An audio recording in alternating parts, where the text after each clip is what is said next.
Hi everybody, my name's Heidi and I am a tutor for Riverside Crafts and Beads. Today we're going to be doing a video on paint pouring. It's become very popular just recently and everybody wants to know how to do it, and we've been teaching it at Riverside Crafts, and I'm going to take you through the steps today for 4 different techniques.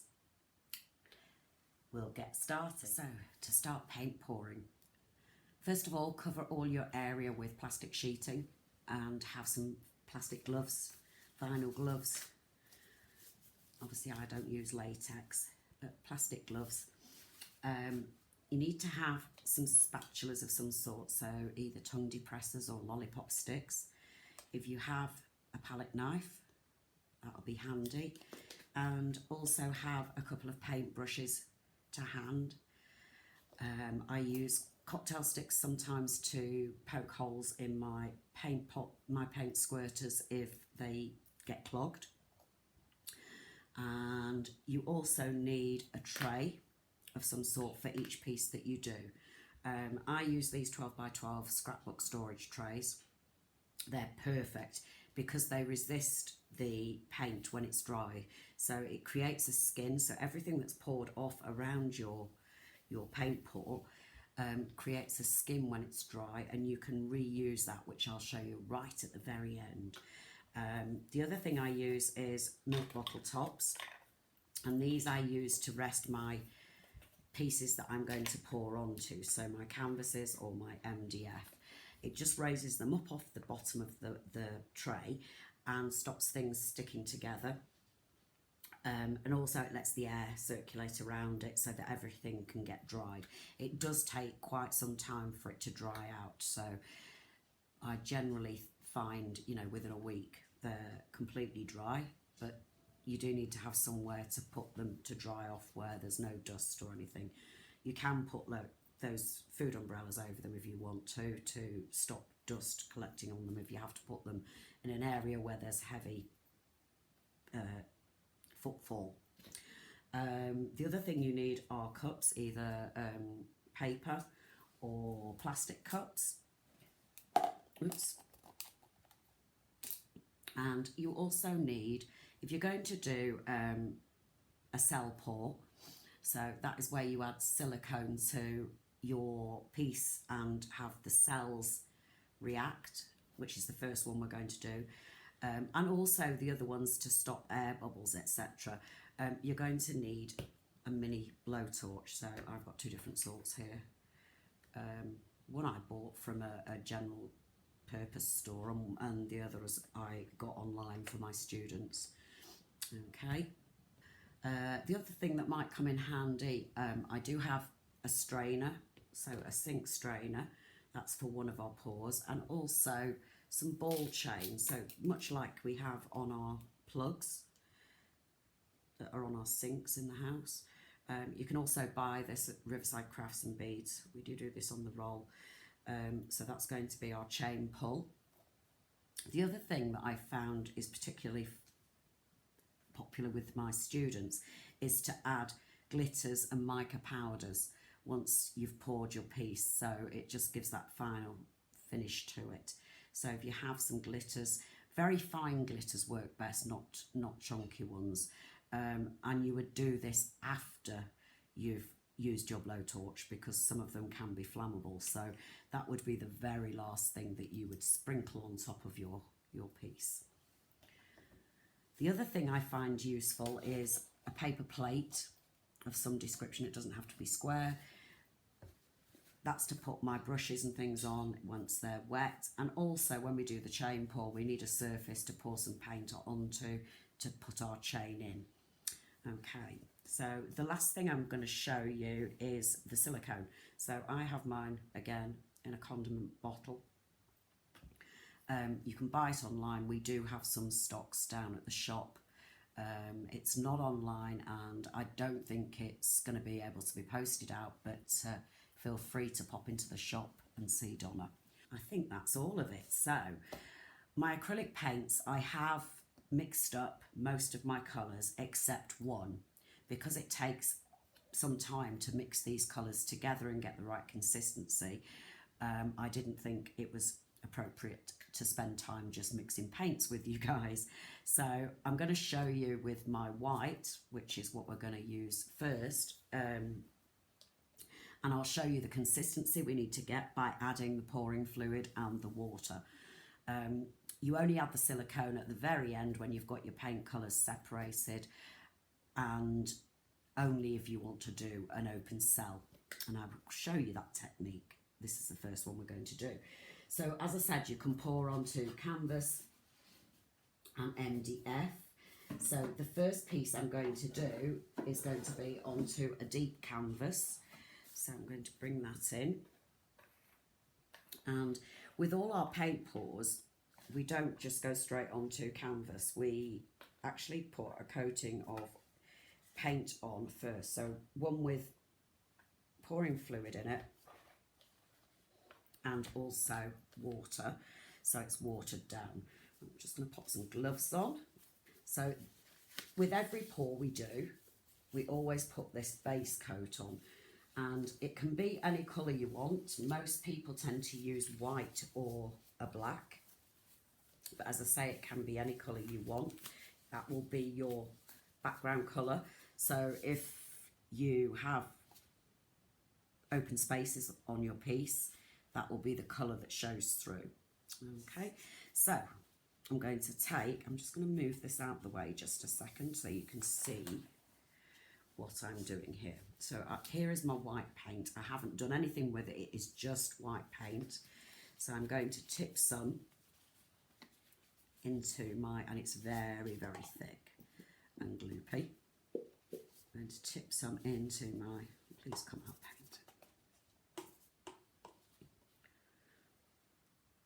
Okay, so we're going to need this for every piece we do, because I'm going to be using white as my background, so I'm going to put a fair amount in here. You'll see when I pour out for the other colours how much I'm going to use. So hopefully this is going to be enough for my 4 pours.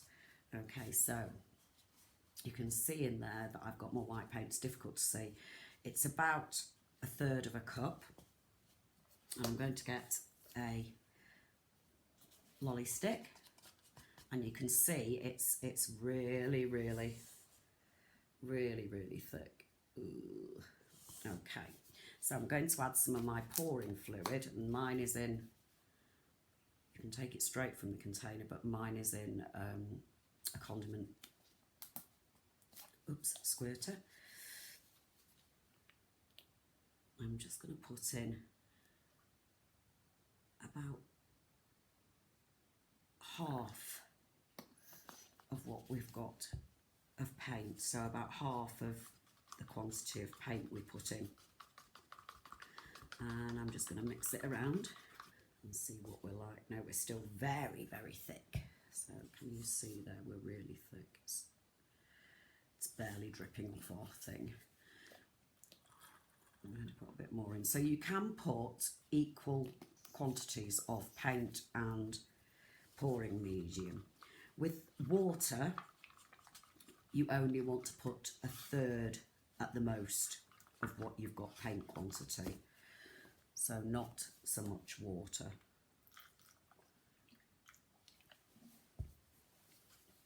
So that was the water I was adding there, and I'm going to stir it again. Make sure you stir it thoroughly, otherwise you might have thick bits at the bottom and thinner bits at the top. So I'm going to drip it again. Oh, it's very, very thick, this white. Some paints are thinner than others.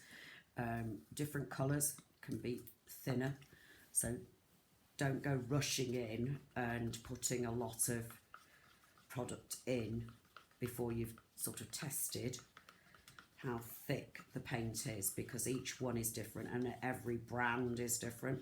I use the ones that we have down at the shop, which is in Market Deeping. It's on the high street, and they've got obviously a fantastic array of colours. Obviously I've pre-planned my colours for today, but you can use any colours you want, and you can use metallics as well, so you're not limited in the colours that you use. Okay, so let's see how we are now. Can you see that this is running? Okay, so this is how I want it. This is like double cream. So I'm going to bring, let's move those out the way. I'm going to bring my piece back into the frame for you. And what we're going to do is we're going to, I'm just going to pour some on. And I've got a little palette knife here and I'm just going to smooth it across. Oopsie daisy. So you want it to look like it's been iced on top, so we do want to get it nice and smooth. So you don't want to use a brush for this, because when you use a brush you're not putting on enough paint for this to work. So don't worry about your edges. When you have finished your pour, you can, as it's, because it will drip down the sides, as it drips down the sides you can actually sort of drag it with your fingers. You can use your fingertips to just drag it to the edges and make sure your edges are covered. Or you can wait, just going to add a little bit more in this corner. You can wait until the whole thing's dried and then you can paint metallic around the edge of your frames. You can use building flakes, you can use metallic foils, so you can finish off the edges in a different way, or you can just paint them, so it's entirely up to you. So you can see it's got a nice thick coating. And you don't want it all running off the sides before we start. Okay, have we got everywhere covered? Let's just get a little bit more there. So it doesn't need to be completely flat, because as I said, this is just the background that you're going to have. So I'm going to move that out the way. So this first one that we're going to do is a dirty pour, and we're going to do with silicone so that we get the cells reacting. Okay, so we've got 3 colours plus our white. So I am going to use white in the pour as well, so that it brings the white to the front of our piece. The other colours that I've got teal, which I've already pre-mixed, but it might have thickened up a bit, so I might have to put some extra in. I'm going to put these all in separate cups so that I can, add silicone to them. So I've put, let me move that forward a bit so you can see I've got my teal in there. Now it is, although it seems a bit daft to add black, it's not going to completely overtake your piece, so it does tend to sort of give it a bit of definition. So that one's my black. Not as much black I've put in there, so, and my other one is my cerise. So I really love the cerise. And then we're going to use a bit of our white as well, so I'm just going to put some white in a pot. I'm doing it separately, as I said, because I'm going to pop in some silicone, and I don't want the silicone in my bulk of my white paint. Okay, so I've got my 4 colours, and then I'm going to take my silicone. You see my cups there, and I'm just going to put a few drips. You might see it make a difference in the paint before we even start doing anything. Then you're going to need to stir it in. So stir each one separately.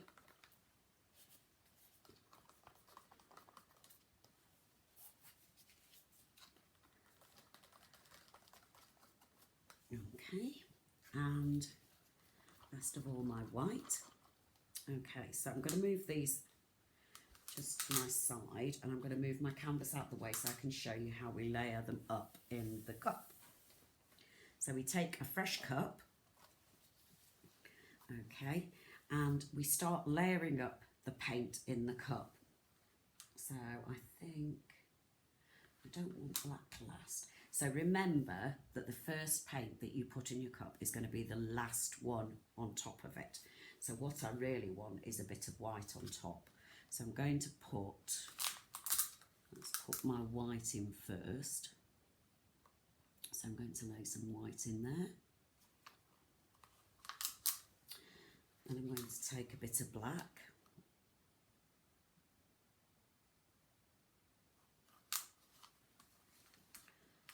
If you can see in there, oh, just.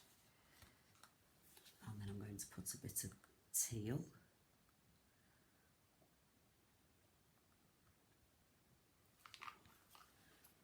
And then a bit of purple.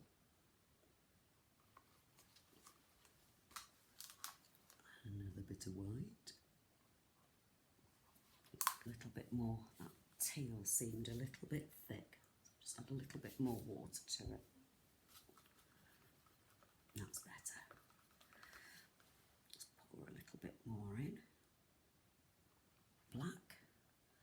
And don't worry if you do make too much paint. Just leave it till the end. And then if you have a spare tray, you can literally dot your paints in your tray.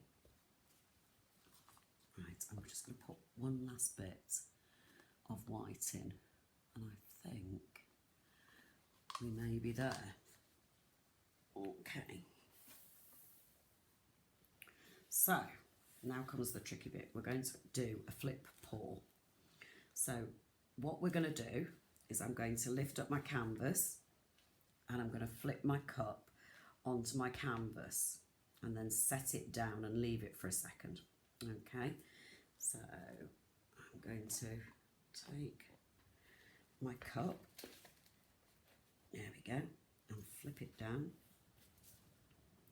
Okay, so I can see through the cup that the colours are, oops a daisy. So you can splodge it. The cup's, oops, not empty. You can splodge it around a bit. Okay. Let's get the excess out of the cup. Don't waste it, all those beautiful colours. So, we're now going to tilt. So we tilt it to various sides, and you can see those cells opening up already. There we go. So we just want it to get to kind of the edges. We don't want it to run too much over the edge if we can possibly help it. And we're going to tilt it up towards me. When I tilt it back again, you'll see as I'm doing this, the cells are opening up on it, and then when we torch it as well, it's going to open up even more. Okay, so I might need to add a little bit more. So let's, if you feel it needs a bit more, go back to your dirty cup and add some more painting.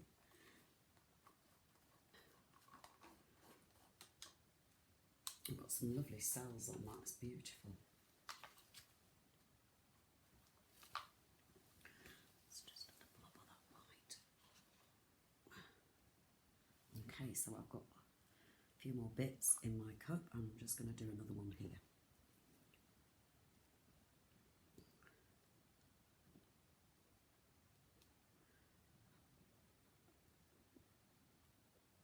That's it. Let's tilt.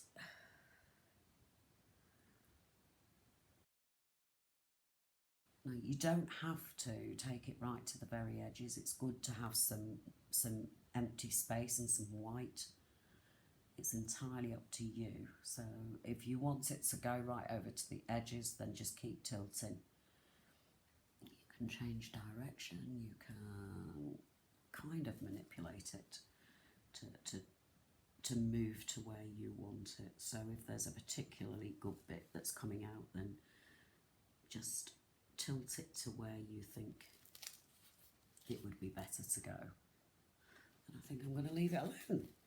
Okay, so you can see these beautiful cells that have opened up. Now what we're going to do, I'm just going to change my gloves because I've got a bit sticky, sticking to each other. You'll have quite a few glove changes if you don't want to be sticking to each hand. So this is my blowtorch. What you don't want to do is keep your blowtorch on the same bit for too long and don't have it too close. But if you've got any air bubbles, it will remove the air bubbles. You can see, maybe see some of them popping. And it also helps open up those cells as well. So you can see that my cells are nice and open and catching all those little air bubbles.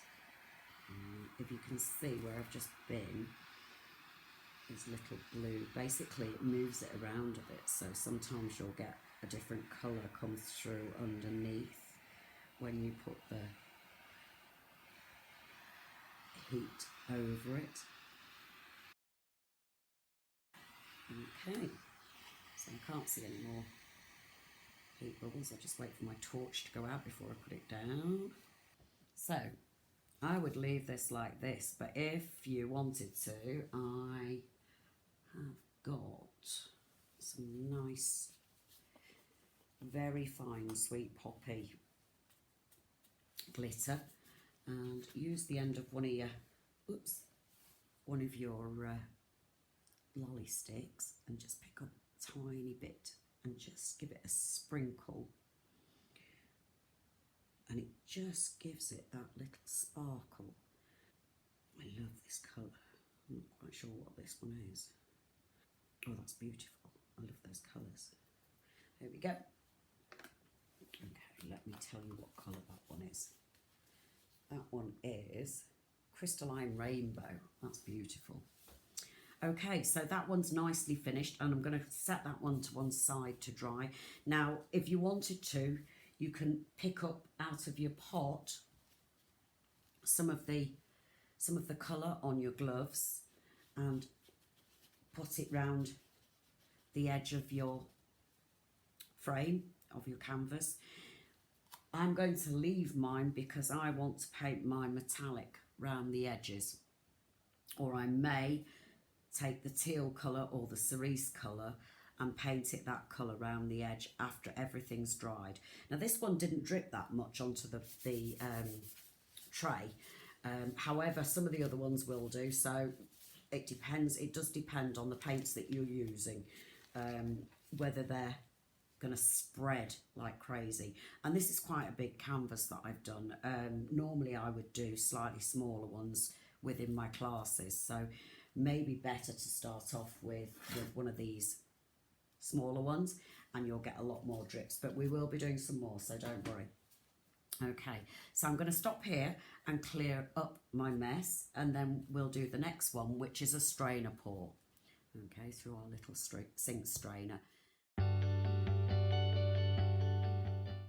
Okay, so we're back again, guys, and we're going to do a sink strainer pour. So this is just a cheap sink strainer that you put over your plug hole to catch all the rubbish, and we're going to do a pour through it. So I'm just going to put that to one side, and of course we're going to cover our canvas with our white paint that has our pouring fluid in it, and water, no silicone. Now one of the reasons we use pouring fluid is because any other medium, when you add it to the paints, can take away the vibrancy of the colours. So pouring fluid keeps that vibrancy of the colours. You don't make them any paler, or although it's a white fluid, it doesn't make red pink, it doesn't make purple violet, it just keeps that nice colour that you start with. So okay, let's put that down there. So I need to get a cup so I can layer up. Okay, so I have got some red. Oh, need a bit of white as well. Let's put my cup there so you can see. Let's put some green in. Oh, I like that green.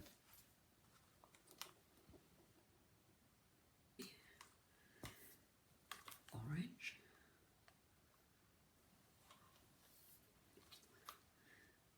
Some yellow. Let's put some more white.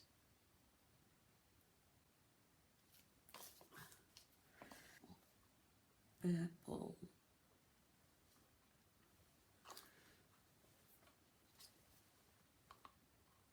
But just don't stir it in.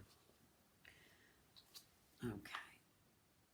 And last of all, let's put some white in again. Right, let's see how we do with this one. The one thing I do like with paint pouring is it is completely out of your control. Sometimes things work fantastically and sometimes they don't. So, as we tip this, we're going to swirl it around. So I'm not going to just dump it straight in. I'm going to swirl it somewhat.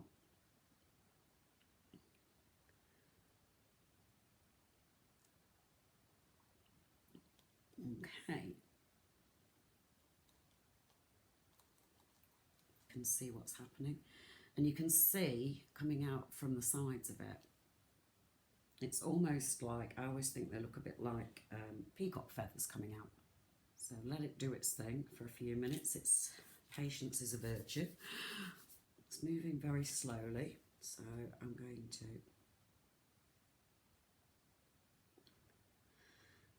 just lift it.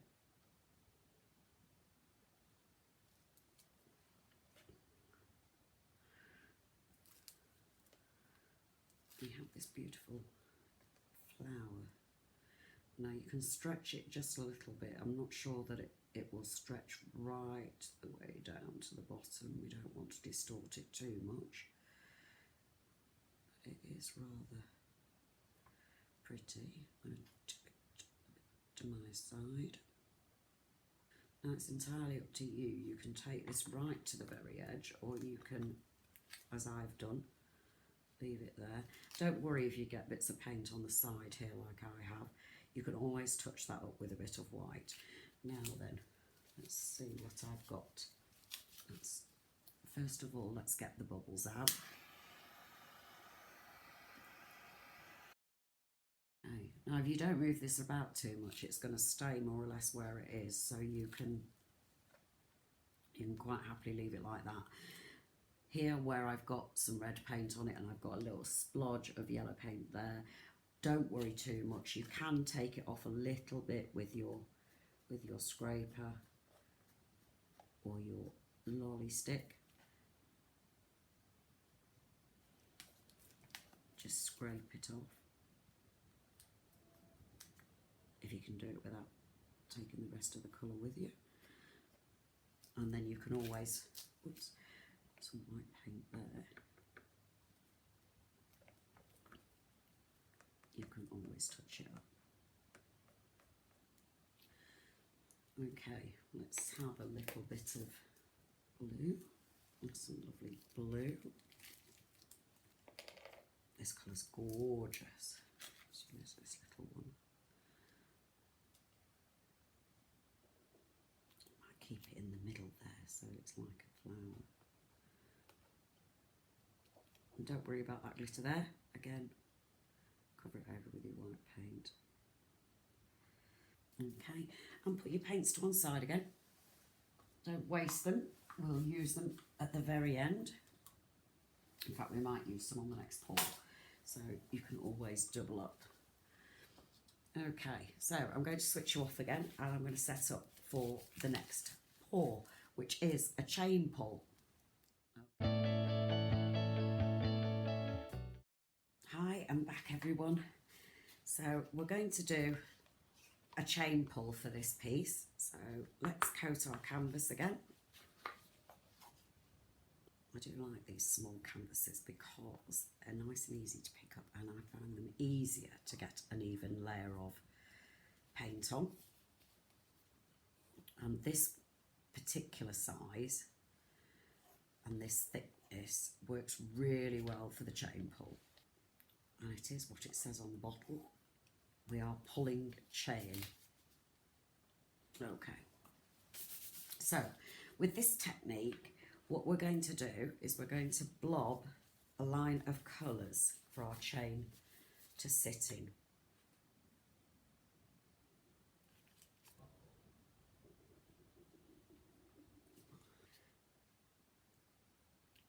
Oops.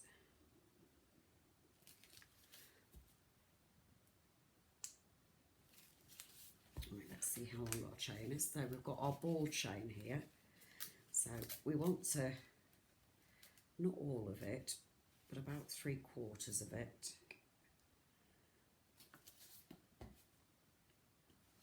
Another green. As this chain pull works, it does tend to look like flowers, so it's kind of good to put some green at one end of it. Okay, so then we're going to drop our chain into the paint and then grab a lolly stick and just blob. Get a wipe.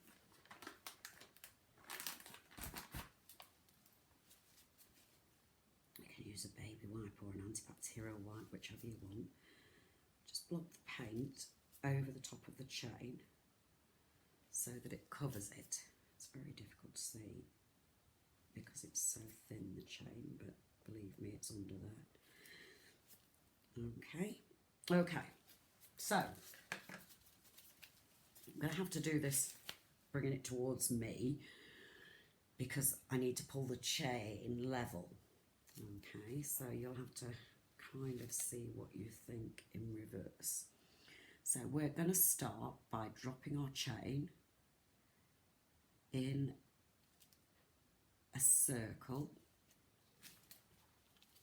on our paint, okay, and then holding it level with the board. You want to pull it slowly down.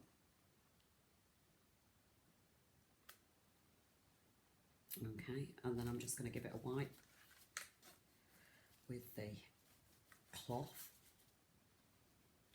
Oops, a daisy. And I'm going to drop it back in.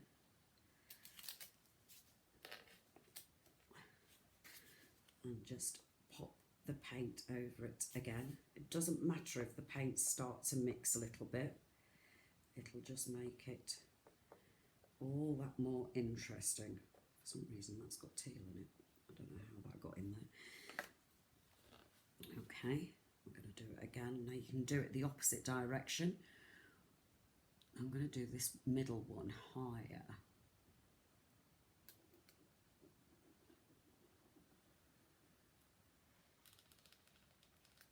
Okay, and then I'm going to clean my chain off again, and you can keep going at this, so you can almost, whoops, create a bunch of flowers. Let's tuck it over again.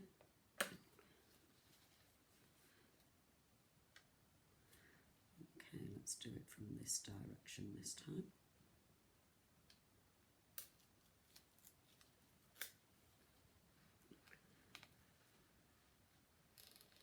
Oh, this one looked like a feather. Wow. So I might do another little one in here. Let's pop it back in. Let's clean it first, otherwise it gets too gummed up and then it doesn't hold any paint, or it ends up looking brown. And you could, if you wanted to, you could do a different colour line each time, so they don't have to be all the same colour. You can change your colours. So let's do another one here. There we go. Okay, let's turn this round so you can see it. There we go. It makes, sometimes it looks like a feather, sometimes it looks like an orchid, but that's how you achieve it. Okay everyone, I'm back again. So this time I've got an MDF piece and I'm going to cover it in our white that's got our pouring fluid in it and some water to make it that consistency that we so like. Now this particular one is a little bit different. You can use cling film for this and plastic bags. I've just got a supermarket freezer bag, I think it is, to use for this one. So just raid your kitchen. Now any of these pieces, if you want to preserve them for longer, or you want them to have a nice sort of varnished look to them, you can place these under resin. So you can, once they're completely dry, and make sure they're really, really, really dry, you can pour resin over the top. So if you did a coaster, you could pour heat resistant resin over the top of it to preserve it. And of course, what I'm going to show you at the end with the skins, you can use those and again set them into resin for jewellery pieces, or you can cover notebooks. You can die cut the skin. There we go. Okay, so I'm going to turn it that way and I'm going to try it. Now I might be crafty with some things, but I'm not very good at drawing and creating flowers and things, but this one you need to create a flower. So I am going to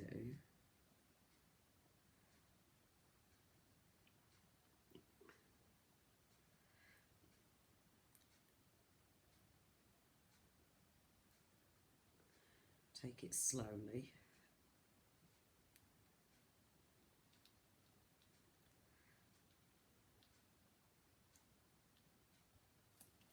Okay, so I've got one there, and I think I'll do an orange one down the bottom. Now it doesn't have to be perfect, so you can see mine is far from perfect. But as I say, they don't need to be perfect, so we just want to put some leaves on somewhere. So this is just a standard freezer bag.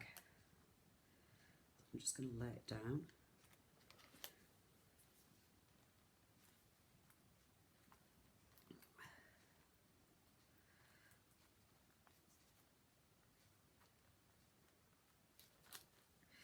Now you want to pick it up from the corners.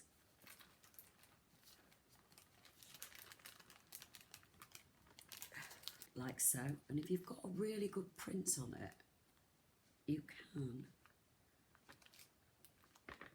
smush it down at the edges if you wish.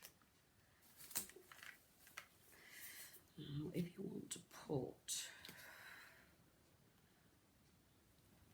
a bit of a centre in it, now what I tend to do after I've done that is get a balloon. Don't blow it right up, you only need it little. Just hope my daughter doesn't see this, she hates balloons. I'm not overly keen on them myself.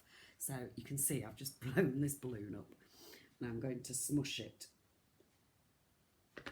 Now, a piece of card, it's acrylic painting card, and I'm just going to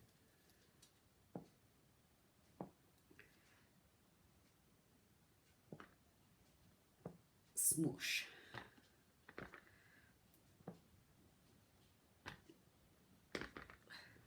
bit of white in that orange one because it looks a bit stark. It needs a bit of contrast in it.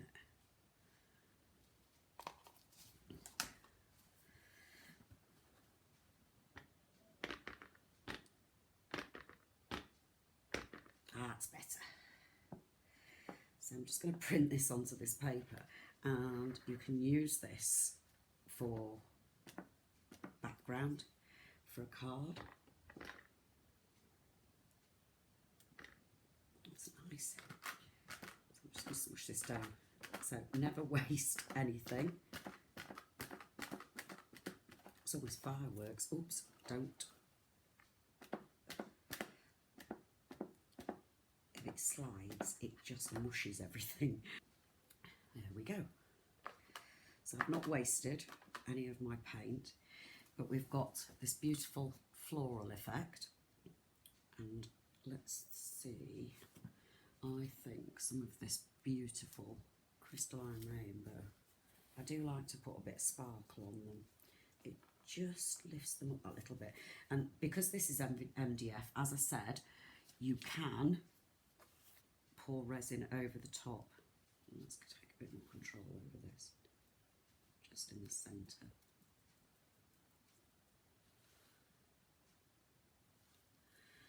So just get a little bit on your tip of your palette knife. Just tap it where you want it to be, and you've got a little bit more control over it, unlike what I did on the last with the blue. So as I say, you can pour resin over the top of this. You can also spray shine over it. The sprays, the craft sprays that you can get. I think I'd like to put.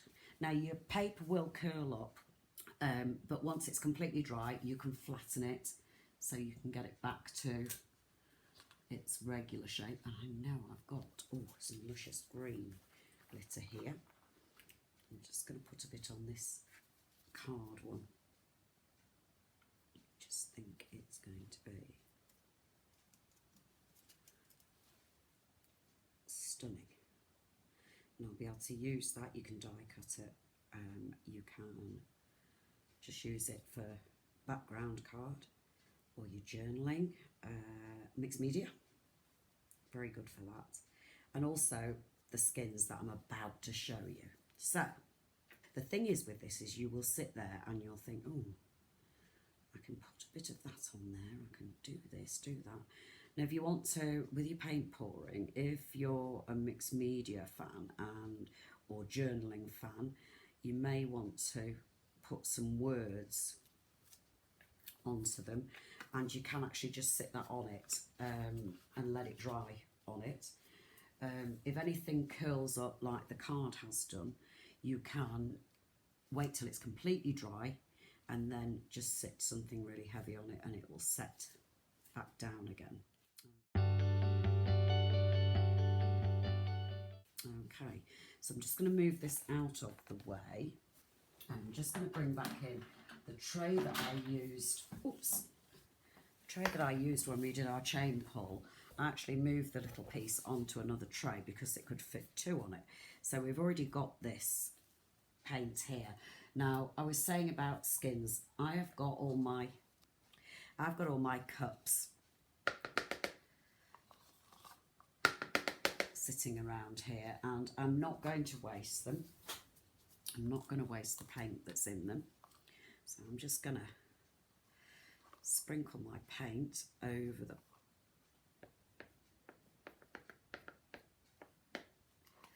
Now these trays are fantastic because you literally can peel the skins off of these when they're dry. Let's pop a little bit of white left in there. Don't waste your paints. Make yourself some skins. So this is going to be a really bright skin.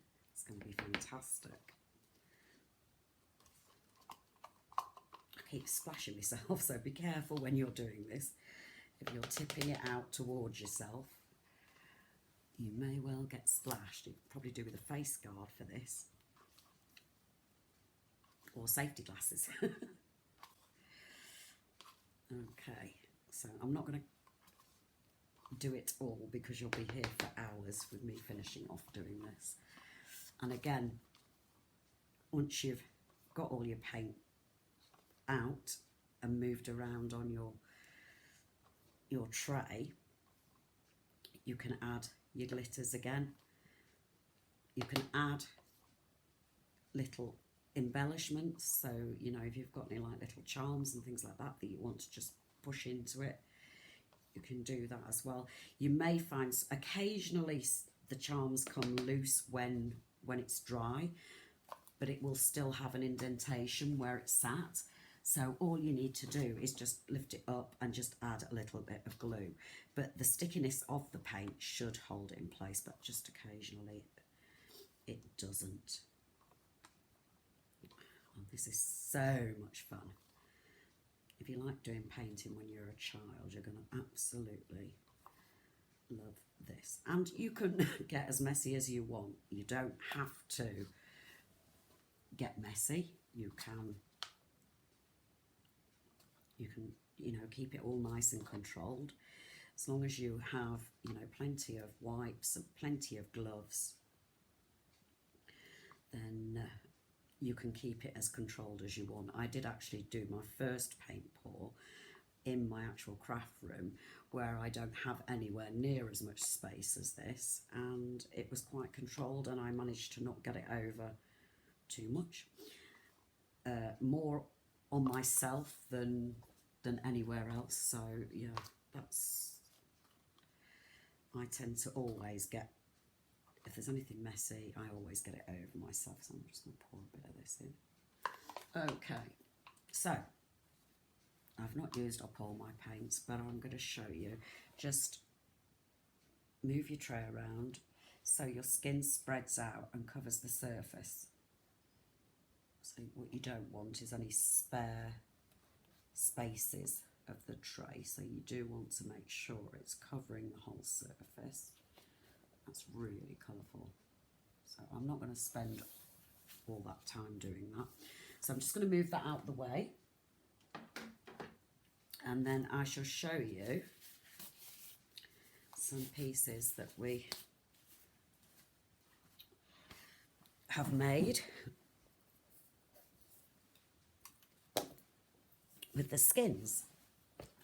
So this purple, this element here is skin, and I took it off and used a PVA glue and stuck it to a tag, just one of our tags, and added a couple of embellishments and some ribbon. And then another piece I took, and this one I didn't pour resin onto, I added one of our glass domes over the brass bezel, but I just cut a circle of it and glued it in. And this one, I had a nice big sheet of skin, so I could cut it up into shapes, and I cut it to fit this little notepad, glued it on, and then added some embellishments on the top of it. So again, you can still put embellishments and glitter into that skin and use that up as well. So I hope you've enjoyed our demonstration of the techniques for paint pouring.